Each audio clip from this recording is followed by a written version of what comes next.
បាទ iPhone 15 memory 128 GB ក្រង់ស៊ីនថ្មស៊ីននៅ98%ហើយតួវាបានប៉ុណ្ណឹងបាទ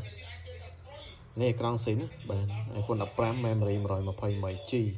ដាក់ស៊ីនក្រៅតួបានប៉ុណ្ណឹងអានេះលក់ធ្វើការ promotion ជូនមួយហ្មងណាចឹងមួយដែលមានតម្រូវការចង់បាន iPhone 15 ប្រើ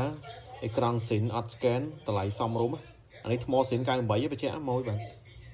ចឹងត្រូវការអាចតំណត្រង់មកបាននេះខ្ញុំលក់តម្លៃធូរឯងបាទអានេះ369បាទ iPhone 15 memory 128 GB ក្រង់ស៊ីនថ្មស៊ីននៅ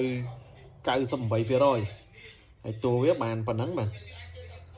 នេះក្រង់ស៊ីនបាទ iPhone 15 memory 128 GB ដាក់ស៊ីនក្រៅតួបានប៉ុណ្ណឹងអានេះលក់ធ្វើការ promotion ជូនមួយហ្មងណាចឹងមួយដែលមានតម្រូវការចង់បាន iPhone 15 ប្រើអេក្រង់ស៊ីនអត់ scan តម្លៃសមរម្យអានេះថ្មស៊ីន98បញ្ជាក់មួយបាទចឹងត្រូវការអាចតំណត្រង់មកបាននេះខ្ញុំលក់តម្លៃធូរឯងបាទអានេះ369